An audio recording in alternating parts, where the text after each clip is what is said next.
Abu Nawas yang memiliki nama asli Abu Ali Al-Hasan bin Hani Al-Hakami merupakan pujangga Arab. Abu Nawas dilahirkan di kota Ahvaz, Persia. Darah Arab dan Persia mengalir di tubuhnya. Abu Nawas memanglah dikenal mempunyai otak yang cerdas.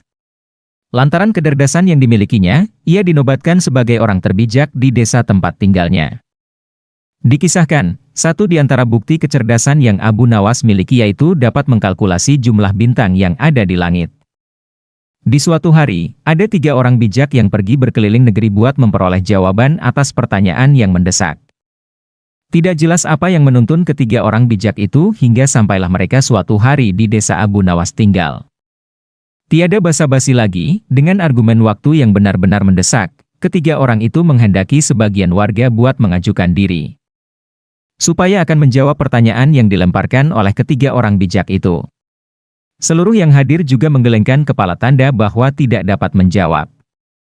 Akan tetapi selang beberapa saat, beberapa orang desa juga menyodorkan Abu Nawas untuk mewakili mereka. Abu Nawas dipaksa berhadapan dengan 3 orang bijak itu. Sementara warga berkumpullah untuk melihat pembicaraan Abu Nawas dengan ketiga orang bijak bertanya jawab. Orang bijak pertama mengajukan pertanyaan pada Abu Nawas, di manakah sesungguhnya pusat bumi?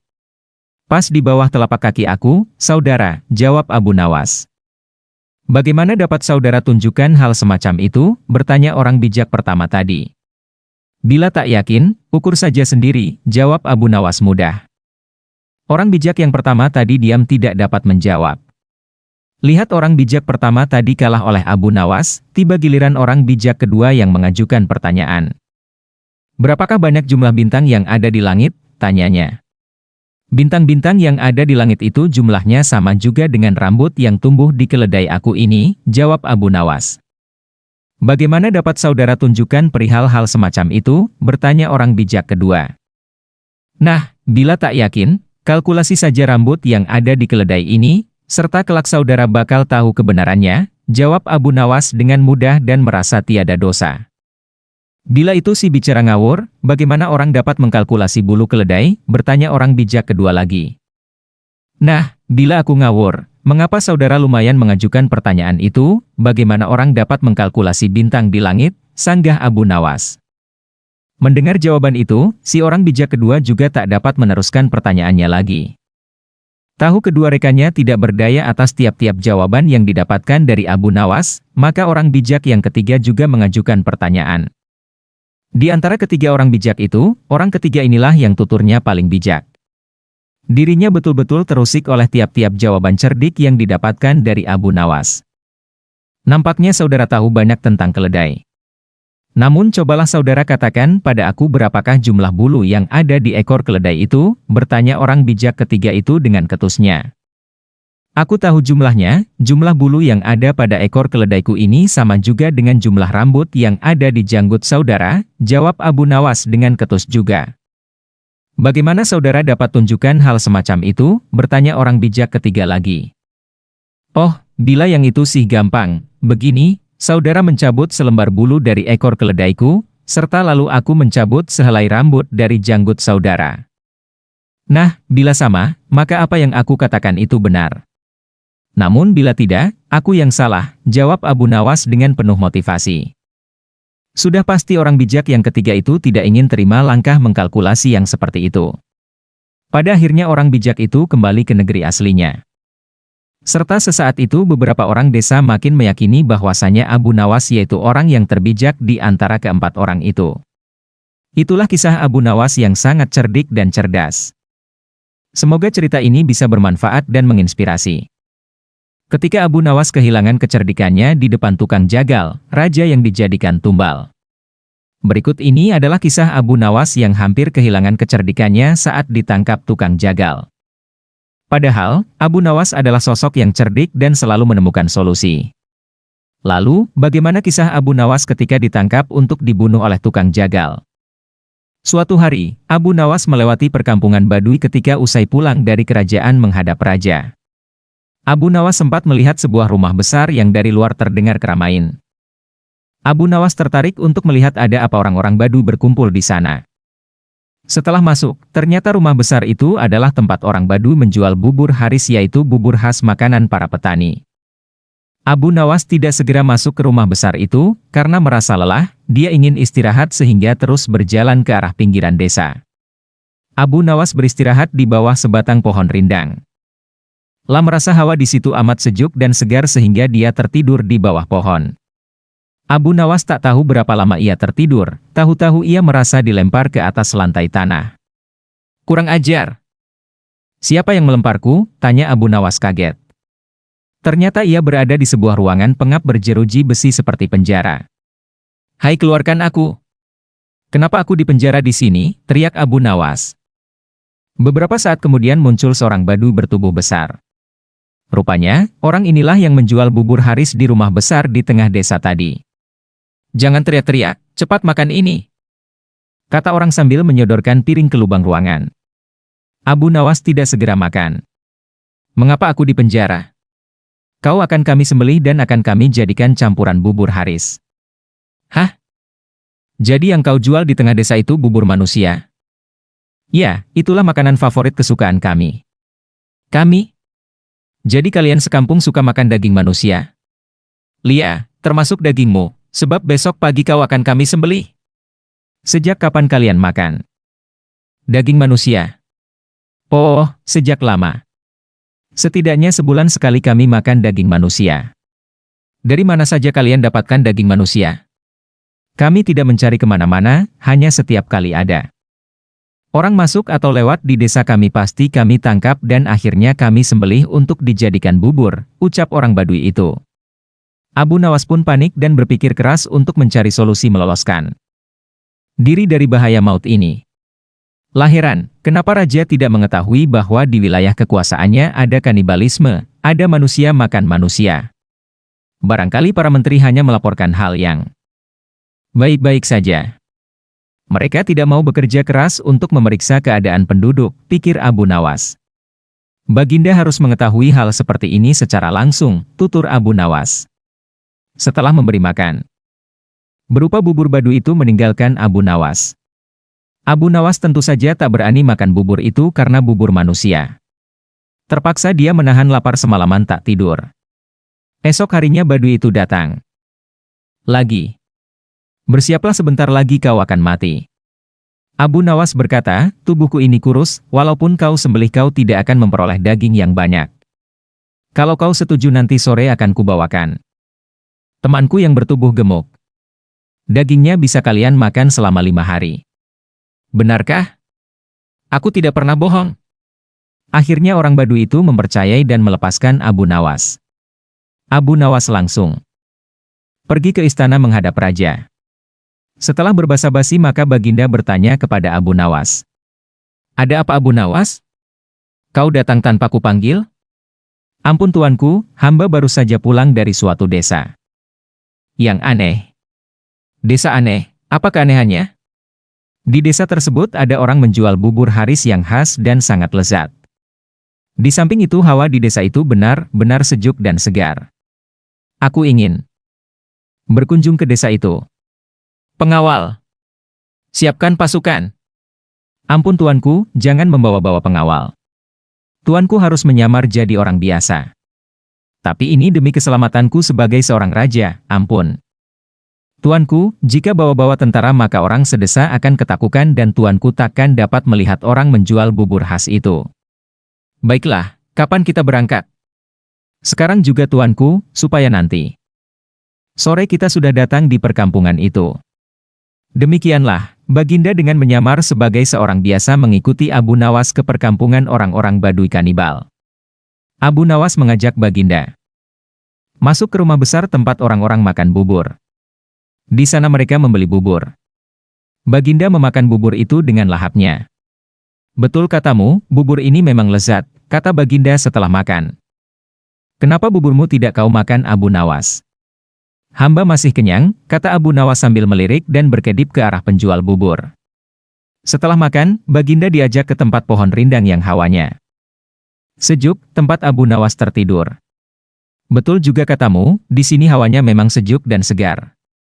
Ah, aku kok mengantuk sekali, kata Baginda. Tunggu tuanku, jangan tidur dulu, hamba pamit mau. Buang Ari kecil di semak belukar sana. Baik, pergilah Abu Nawas. Baru saja Abu Nawas melangkah pergi, Baginda sudah tertidur, tapi ia segera terbangun lagi ketika mendengar suara bentakan keras. Hai orang gendut, cepat bangun. Atau kami sembelih di tempat ini. Ternyata Baduy penjual bubur sudah berada di belakang Baginda dan menghunus pedang diarahkan ke leher Baginda. Apa-apaan? Ini, protes Baginda. Jangan banyak cakap. Cepat jalan. Baginda mengikuti perintah orang Baduy itu dan akhirnya dimasukkan ke dalam penjara. Mengapa aku di penjara? Besok kau akan kami sembelih, dagingmu kami campur dengan tepung gandum dan jadilah bubur Haris yang terkenal lezat. Hahaha. Astaga, jadi yang kumakan tadi? Betul kau telah memakan bubur kami, bubur manusia. Mendengar itu, Baginda mau muntah tapi tak bisa. Akhirnya, Baduy meminta raja tidur dan berdoa karena akan disembelih besok. Berapa penghasilanmu sehari dari menjual bubur itu? Tanya. Baginda, 50 dirham. Aku bisa memberimu 500 dirham hanya dengan menjual topi. Sekarang berikan aku bahan kain untuk membuat topi. Besok pagi boleh Kail coba menjual topi buatanku. Itu ke pasar. Hasilnya boleh kau miliki semua. Baduy itu ragu, ia berbalik melangkah pergi. Tak lama kemudian kembali lagi dengan bahan-bahan untuk membuat topi. Esok paginya Baginda menyerahkan sebuah topi yang bagus kepada si Baduy. Baginda berpesan, jualah topi ini kepada Menteri Farhan di Istana Baghdad. Baduy itu menuruti saran Baginda. Menteri Farhan terkejut saat melihat seorang Baduy datang menemuinya. Mau apa kau? Tanya Farhan. Menjual topi ini, lah mencoba memeriksanya dan alangkah terkejutnya ketika melihat hiasan berupa huruf-huruf yang maknanya adalah surat dari Baginda yang ditujukan kepada dirinya. Berapa harga topi ini? 500 dirham, tak boleh kurang. Baik, aku beli. Baduy itu langsung pulang dengan wajah ceria. Ia tak tahu jika Farhan telah mengutus seorang prajurit untuk mengikuti langkahnya. Siangnya prajurit itu datang lagi ke istana dengan melaporkan lokasi perkampungan si penjual bubur. Farhan cepat bertindak sesuai pesan di surat. Baginda.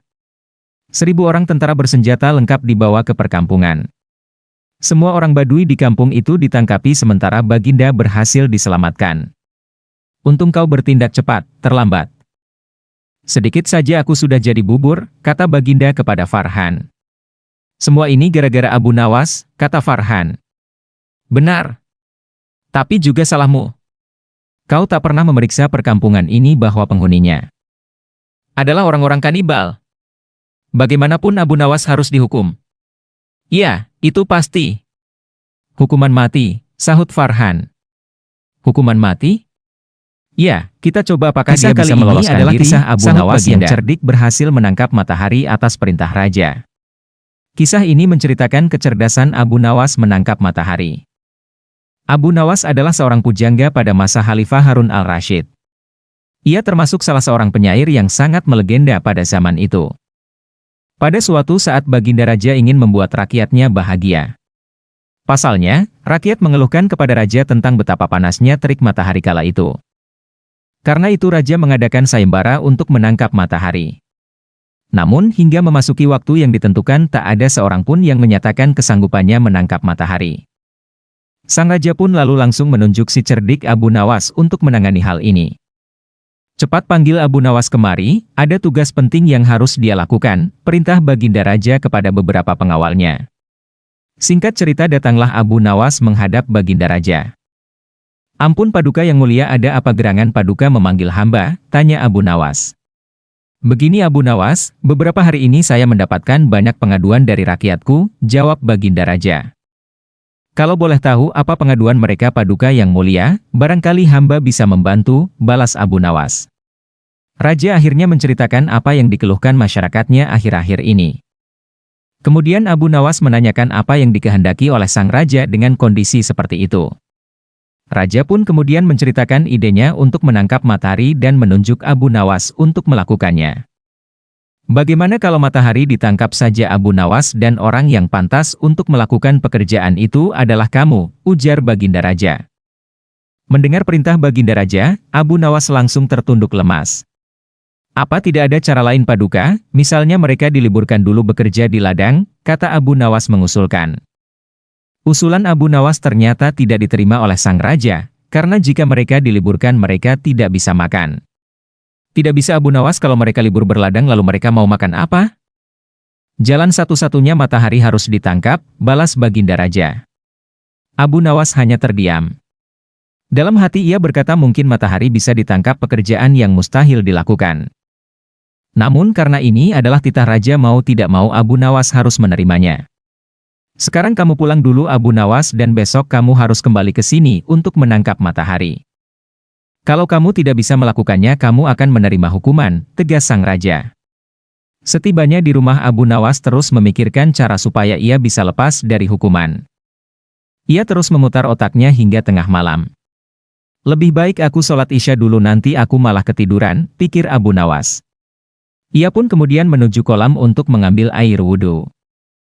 Saat ia hendak mengambil air bayangan dirinya ada dalam air tersebut.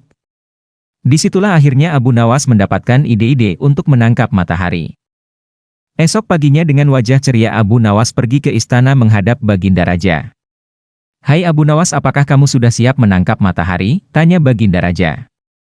Saya sudah siap Paduka, tapi saya minta disediakan peralatan untuk menangkapnya, jawab Abu Nawas. Apa yang kau butuhkan? Katakan padaku, balas Baginda Raja. Abu Nawas kemudian meminta sesuatu yang perlu disiapkan untuk menangkap matahari. Saya minta ember yang berisi air dan juga kantong besar yang tidak bocor, pinta Abu Nawas. Setelah peralatan dipersiapkan, Abu Nawas mengajak salah satu menteri ke tengah lapangan. Kamu lihatkan matahari itu, kata Abu Nawas sambil menunjuk bayangan matahari yang berada di dalam ember berisi air. Sekarang akan aku masukkan ke dalam kantong ini, ucap Abu Nawas sambil memasukkan air yang berada di dalam ember. Sang menteri lantas menghadap pada sang raja untuk mengonfirmasi pekerjaan yang sudah dilakukan Abu Nawas. Sang raja tentu belum percaya sebab panas matahari masih terasa menyengat. Baiklah sekarang perintahkan pada Abu Nawas untuk membungkus matahari itu dan bawakan padaku, titah Baginda Raja. Pada menteri yang menghadapnya Abu Nawas lalu menghampiri Baginda Raja dengan membawa kantong berisi air. Paduka yang mulia mataharinya sudah aku bungkus dalam kantong ini, tutur Abu Nawas. Hai Abu Nawas coba kamu lihat keluar mataharinya masih ada dan aku juga masih merasakan panasnya, sanggah Baginda Raja. Tak percaya benar yang mulia tapi sesungguhnya itu matahari kedua, timpal Abu Nawas. Yang benar saja kamu hanya ada satu matahari di dunia ini, sahut Baginda Raja. Paduka Raja memang benar jadi ketika matahari berhasil saya tangkap dunia menjadi gelap gulita, lalu Allah langsung menggantikannya dengan matahari yang baru, ujar Abu Nawas. Baginda Raja kemudian memastikan apakah isi kantong besar tersebut berisi matahari atau bukan. Ia pun membuka kantong tersebut ternyata isinya hanya air. Mana mataharinya Abu Nawas, kamu jangan mengerjai saya, hardik Baginda Raja. Paduka membukanya jangan di dalam ruangan karena matahari paling tidak suka dengan ruangan tertutup, pasti dia tidak akan menampakkan dirinya, jawab Abu Nawas beralasan. Matahari hanya mau menampakkan dirinya kalau dia melihat ada saudaranya di atas, ujar Abu Nawas. Lalu Abu Nawas mengajak Baginda ke tengah lapangan dengan membawa kantongnya yang berisi air. Ini saya buka kantongnya Baginda, tuh kan ada mataharinya, tutur Abu Nawas sambil menunjukkan kepada Baginda Raja. Baginda Raja hanya bisa geleng-geleng kepala dengan kecerdikan Abu Nawas. Itulah kisah cerdik Abu Nawas menangkap matahari, semoga terhibur. Begini kesedihan Abu Nawas saat istri tercintanya meninggal dunia. Istri yang dicintainya meninggal dunia. Begini kesedihan Abu Nawas saat istrinya meninggal dunia. Abu Nawas merupakan seorang pujangga Arab yang terkenal dengan kecerdikan dan kecerdasannya. Ia juga dikenal seorang sufi yang dikagumi banyak orang karena dapat menyelesaikan segala permasalahan yang dialami orang lain. Abu Nawas hidup sezaman dengan Khalifah Harun al-Rashid. Ia hidup bersama istrinya yang amat ia cintai. Kehidupan Abu Nawas dengan istrinya penuh dengan kebahagiaan. Terlebih sang istri adalah wanita cantik dan juga berbakti kepada suami. Hal ini membuat Abu Nawas sangat mencintai istrinya. Namun kebahagiaan Abu Nawas tersebut tidak berlangsung lama, sebab istri yang amat ia cintai dipanggil oleh Yang Maha Kuasa. Dengan begitu Abu Nawas sangat terpukul dan sangat bersedih karena harus kehilangan sang istri tercinta untuk selamanya. Abu Nawas tidak menyangka sang istri begitu cepat meninggalkan dirinya. Para tetangga dan sahabat Abu Nawas berdatangan untuk mengucapkan duka citanya. Mereka juga mencoba menghibur Abu Nawas untuk tidak berlarut-larut dalam kesedihan. Abu Nawas, kamu tak perlu terus-terusan bersedih, aku punya saudara perempuan cantik, kalau kamu berkenan akan aku nikahkan denganmu, ucap salah satu sahabatnya. Sementara tetangga yang lain berkata, ikhlaskanlah kepergian istrimu, tak perlu terus kau tangisi. Aku punya anak perempuan cantik, kalau kamu mau, aku akan menikahkannya denganmu, tak perlu pakai mas kawin yang mahal. Abu Nawas, semampunya kamu saja, karena para sahabat dan tetangga selalu menghibur. Beberapa hari kemudian Abu Nawas terlihat kembali ceria seperti sedia kala. Ia kembali melakukan aktivitasnya, tidak ada lagi kesedihan. Ia juga sering nongkrong di warung bersama para sahabat dan tetangganya. Kami ikut senang Abu Nawas, kamu tidak lagi terlihat sedih, ucap salah satu sahabatnya saat nongkrong di warung. Itu semua karena kalian selalu menghibur aku sangat berterima kasih kepada kalian, jawab Abu Nawas. Beberapa minggu setelah kepergian istrinya, Abu Nawas kembali dirundung kesedihan. Keledai Abu Nawas satu-satunya mendadak mati untuk selamanya. Hal itu membuat Abu Nawas kembali terpukul. Sebab keledainya itu sangat penurut dan sering menemaninya dikala ia merasa kesepian. Sudah hampir 1 bulan lamanya Abu Nawas masih terlihat bersedih, ia selalu mengurung diri di rumah. Abu Nawas juga tidak pernah keluar untuk berkumpul bersama sahabat dan para tetangga. Hal itu membuat para sahabat dan tetangganya merasa heran dengan perilakunya. Sikap Abu Nawas yang aneh ini akhirnya menjadi perbincangan para tetangga. Aku heran dengan Abu Nawas, saat ditinggal mati istrinya hanya beberapa hari saja dia bisa kembali ceria. Tapi ketika ditinggal mati keledainya sudah 1 bulan lebih dia masih dirundung kesedihan, kata seseorang saat nongkrong di warung. Iya, omonganmu benar. Masa iya Abu Nawas lebih mencintai keledainya daripada istrinya, tutur kawan lainnya. Mereka pun tertawa mendengar ucapan tersebut. Tidak berapa lama datanglah Abu Nawas ke warung, ia memilih duduk menyendiri di pojokan.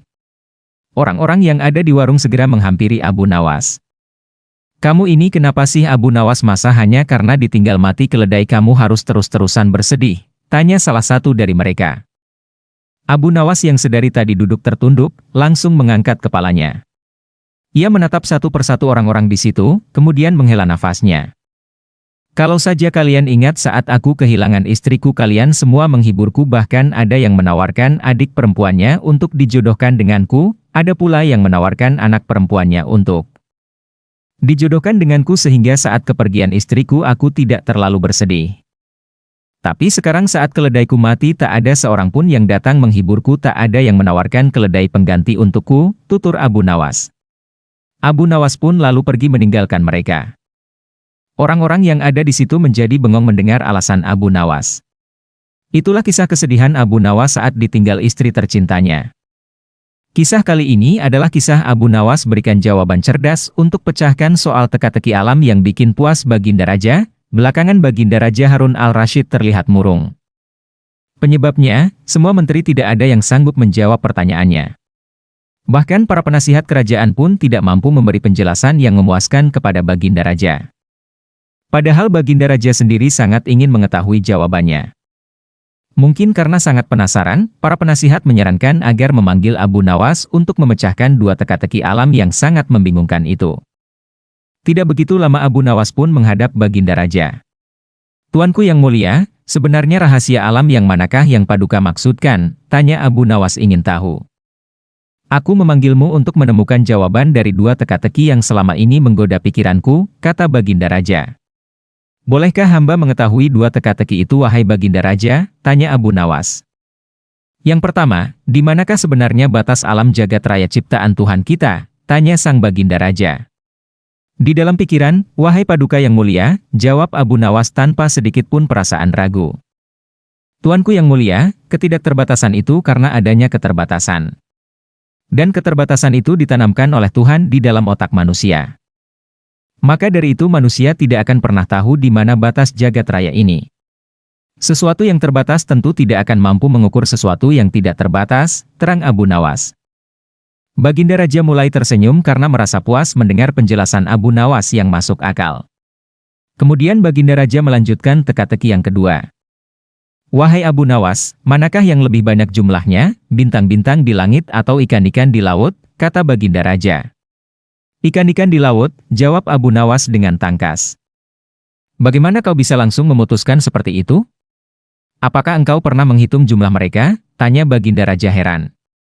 Paduka yang mulia, bukankah kita semua tahu bahwa ikan-ikan itu setiap hari ditangkapi dalam jumlah besar? Namun begitu jumlah mereka tetap banyak seolah-olah tidak pernah berkurang karena saking banyaknya. Sementara bintang-bintang di langit itu tidak pernah rontok, jumlah mereka juga banyak, jawab Abu Nawas meyakinkan. Seketika rasa penasaran yang menghantui Baginda Raja sirna tak berbekas atas jawaban cerdas Abu Nawas. Baginda Raja memberikan hadiah uang yang cukup banyak kepada Abu Nawas dan istrinya. Soal berburu, jangan anggap remeh Abu Nawas. Hubungan Abu Nawas dengan menteri itu kurang akrab. Bahkan bisa dibilang sedikit musuhan. Soalnya, menteri itu sering iri terhadap kedekatan Abu Nawas dengan Baginda Raja. Abu Nawas menyebut menteri itu dengan nama Abu Jahil. Ya, mirip Abu Jahal di zaman Nabi. Si jahil ini tiba-tiba melontarkan ide kepada Baginda Raja.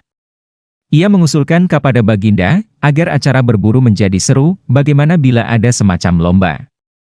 Hamba ingin beradu ketangkasan dengan Abu Nawas dan nanti pemenangnya akan mendapatkan sepundi emas.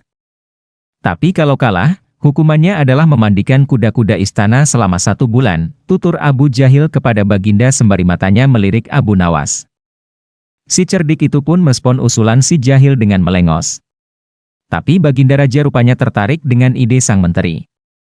Lomba yang melibatkan Abu Nawas pasti menarik dan sangat menghibur, pikir Raja. Lagi pula Baginda ingin juga menguji kedua orang penting di kerajaannya itu. Langsung saja, Baginda meminta Abu Nawas mendekat kepadanya. Raja menjelaskan panjang lebar terkait lomba tersebut. Pada mulanya Abu Nawas enggan menanggapi tantangan menteri itu. Abu Nawas sadar bahwa dirinya bakal masuk jebakan si jahil. Raja memaksanya sehingga Abu Nawas tak mampu menolaknya. Abu Nawas menyadari Abu Jahil adalah pejabat istana yang benci dengan keberadaannya. Ia pasti akan mengerahkan semua anak buahnya untuk menyumbang seekor binatang buruannya di hutan nanti. Abu Nawas pun berpikir keras untuk mengalahkan si jahil. Baik Baginda, siapa takut, jawab Abu Nawas dengan senyum yang tiba-tiba merekah. Melihat adegan itu Abu Jahil menjadi penasaran dibuatnya, mana mungkin Abu Nawas bisa mengalahkanku, guman Abu Jahil dalam hati. Akhirnya Baginda Raja mengumumkan lomba yang sudah pasti seru itu kepada halayak ramai. Rakyat berbondong-bondong untuk menyaksikan pertandingan itu. Mereka yang menang adalah yang paling banyak mendapatkan buruan. Trompet adu ketangkasan pun ditiup. Abu Jahil segera memacu kudanya secepat kilat menuju hutan belantara. Anehnya, Abu Nawas justru sebaliknya. Ia menaiki keledai yang berjalan santai. Para penonton berteriak-teriak menyemangati. Menjelang sore hari, tampaklah kuda Abu Jahil memasuki gerbang istana. Ia mendapat sambutan yang meriah dan tepuk tangan dari rakyat yang menyaksikannya di sisi kanan dan kiri kuda Abu Jahil syarat. Dengan puluhan hewan yang mati terpanah. Dengan tersenyum bangga menteri ini memperlihatkan semua binatang buruannya di tengah lapangan. Aku, Abu Jahil, berhak memenangkan lomba ini. Lihatlah binatang buruanku banyak. Mana mungkin Abu Nawas mengalahkan aku? Teriaknya dengan lantang yang membuat para penonton semakin ramai bertepuk tangan. Tak lama kemudian, muncul keledai Abu Nawas. Semua orang meneriakinya dan menertawakannya karena keledai tunggangan Abu Nawas tidak membawa seekor hewan buruan pun. Dari atas keledai Abu Nawas melambai-lambaikan tangannya kepada penonton. Ia memasang senyum tiada henti. Kemudian Raja menyuruh 2 orang pengawalnya untuk menghitung jumlah binatang buruan yang didapatkan oleh kedua peserta. Kesempatan pertama, pengawal menghitung jumlah hewan buruan yang didapatkan oleh Abu Jahil. 51 ekor kelinci, ditambah 7 ekor rusa dan 3 ekor babi hutan. Total mendapatkan 60 hewan buruan, kata pengawal yang menghitung dengan suara keras. Kalau begitu, akulah pemenangnya karena Abu Nawas tak membawa seekor binatang pun, teriak Abu Jahil dengan sombongnya. Tenang, aku membawa ribuan hewan buruan. Jadi jelaslah aku pemenangnya, dan engkau wahai Abu Jahil, silahkan memandikan kuda-kuda istana. Menurut aturan lomba, semua binatang boleh ditangkap, yang penting jumlahnya, kata Abu Nawas sambil membuka bambu kuning yang sudah diisi dengan ribuan semut merah, jumlahnya sangat banyak Baginda. Kami tak sanggup menghitungnya lagi, kata pengawal kerajaan yang menghitung jumlah semut hasil buruan Abu Nawas itu. Melihat kenyataan itu, tiba-tiba saja Abu Jahil jatuh pingsan. Baginda Raja Harun tertawa terpingkal-pingkal. Sang pemenang pun mendapat hadiah. Abu Nawas, kok dilawan? Abu Nawas menebak kematian Abu Jahil melalui ringkikan keledai. Suatu hari istri Abu Nawas membutuhkan kayu bakar untuk memasak, ia lalu menyuruh Abu Nawas untuk secepatnya mencari kayu bakar. Maka berangkatlah Abu Nawas ke hutan.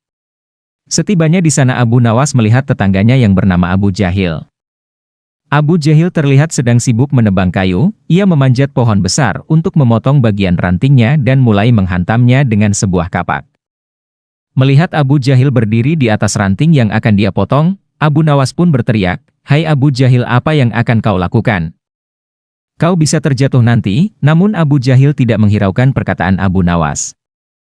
Apa yang dikatakan Abu Nawas jadi kenyataan. Selang beberapa saat ranting pohon itu pun benar-benar jatuh bersamaan dengan Abu Jahil. Abu Jahil pun berteriak kesakitan. Yang dikatakan Abu Nawas ternyata benar. Berarti dia bisa meramal nasibku, pikir Abu Jahil dalam hati. Abu Jahil lalu berlari mengejar Abu Nawas. "Hai Abu Nawas, tunggu dulu," seru Abu Jahil. "Ada apa Abu Jahil?" tanya Abu Nawas. "Kamu bisa mengetahui kalau aku akan jatuh, berarti kamu pandai meramal." Abu Nawas. "Mulai saat ini aku akan mempercayai setiap ucapanmu," tutur Abu Jahil. "Perkara gaib tidak ada yang tahu Abu Jahil kecuali Allah, dan aku tidak mengakui bahwa aku mengetahui hal itu, semuanya hanya kuasa Allah." Abu Jahil, balas Abu Nawas. "Tapi tadi engkau memberitahuku bahwa aku akan jatuh dan ramalanmu tepat. Sekarang beritahu aku Abu Nawas, kira-kira kapan waktu ajalku?" tanya Abu Jahil. "Astagfirullah, kamu ini apa-apaan sih Abu Jahil?" ucap Abu Nawas menghindar. Abu Nawas pun pergi melanjutkan perjalanan. Namun Abu Jahil terus mengikutinya sambil terus memohon. "Ayolah Abu Nawas, beritahu aku kapan waktu ajalku," kata Abu Jahil merengek. Abu Nawas menjadi merasa terganggu dengan sikap Abu Jahil tersebut.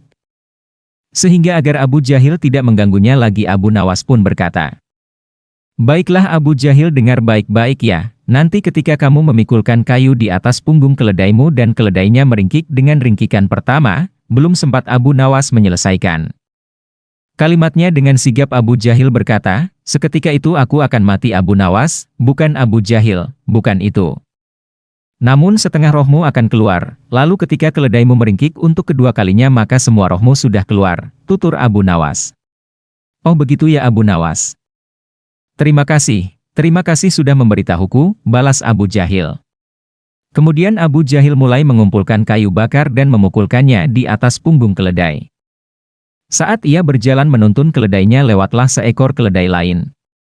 Seketika itu keledai Abu Jahil meringkik, ia pun mulai cemas. "Ini permulaan sakratul mautku," batin Abu Jahil. Selang beberapa saat keledai Abu Jahil kembali meringkik.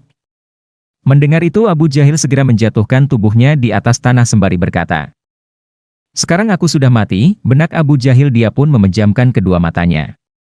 Tak berapa lama beberapa orang dari kampung terdekat melewati jalan di mana Abu Jahil tergeletak. Mereka mengira Abu Jahil sudah mati, lantas mereka membawakan sebuah keranda dan memindahkan Abu Jahil di dalam keranda tersebut. Kemudian mereka membawa keranda tersebut menuju arah perkampungan.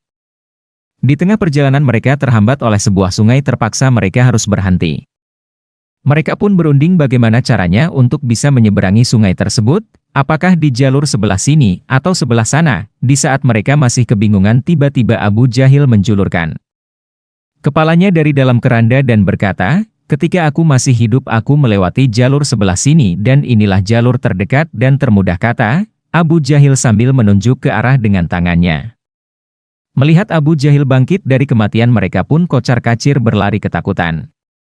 Abu Nawas yang ternyata sedari awal menyaksikan kejadian itu langsung tertawa terpingkal-pingkal. Demikian kisah kelucuan Abu Nawas dan Abu Jahil. Semoga kisah ini bermanfaat. Pada suatu pagi hari, Abu Nawas sedang duduk-duduk bersantai di teras rumahnya. Beberapa saat kemudian, datanglah beberapa prajurit. "Pak Tua, di manakah aku bisa menemukan tempat untuk bersenang-senang di daerah sekitar sini?" tanya seorang prajurit yang ternyata komandan prajurit. "Kalau tidak salah di sebelah sana," jawab Abu Nawas malas-malasan. "Di manakah tempat itu?" tanya prajurit lainnya dengan sifat yang tidak menghargai. "Pergilah ke arah sana, lurus tanpa belok-belok, maka kalian akan menjumpai tempat untuk bersenang-senang," jawab Abu Nawas. Rombongan tentara kerajaan itu akhirnya pergi juga menuju tempat yang sudah ditunjukkan oleh Abu Nawas.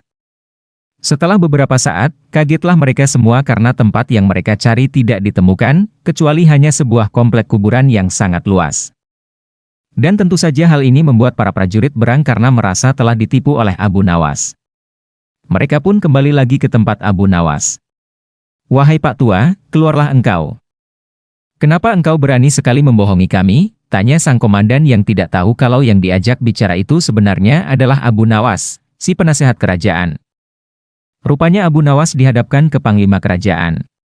"Wahai Panglima, kami telah menangkap seorang pembohong yang berani membohongi pasukan kerajaan," kata komandan melaporkan. Panglima bersikap biasa saja. Bahkan, dia memerintahkan kepada prajurit untuk melepaskan borgol di tangan Abu Nawas. Komandan dan para prajurit terkejut dan merasa heran, ada apa gerangan ini? Setelah itu, Panglima pun mendekati Abu Nawas. "Tuan Abu, maafkan perbuatan anak buahku di sini ya," kata Panglima itu dengan sangat sopannya. Panglima dan Abu Nawas sudah saling mengenal. Mereka seringkali bertemu ketika sang khalifah mengundangnya ke istana. Betapa terkejutnya sang komandan dan para prajuritnya.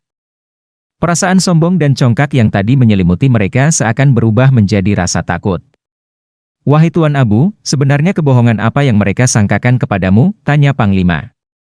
"Wahai Panglima, mereka memintaku untuk menunjukkan tempat untuk bersenang-senang. Tentu saja aku tunjukkan kuburan karena kuburan adalah tempat yang lebih baik bagi orang-orang yang taat kepada Allah Subhanahu wa Ta'ala. Di sana pula dia akan mendapatkan hidangan yang nikmat dari Allah Subhanahu wa Ta'ala, terbebas dari rasa fitnah dan kejahatan manusia dan makhluk lainnya," jawab Abu Nawas serius. Panglima tersenyum. Mendengar penjelasan Abu Nawas, komandan lantas buru-buru mendekati Abu Nawas. "Maafkan hamba, Tuanku Abu," katanya. "Andai saja aku mengetahui bahwa Tuan adalah Tuan Abu, tentu kami tidak akan berani membawa Tuan ke hadapan Panglima," kata komandan lagi. "Wahai komandan, apakah aku telah membohongi kalian? Bukankah aku berkata benar? Aku adalah abdi, dan setiap orang adalah abdi Allah Subhanahu wa Ta'ala, termasuk kalian semuanya," tutur Abu Nawas. "Anda benar Tuanku," jawab komandan malu.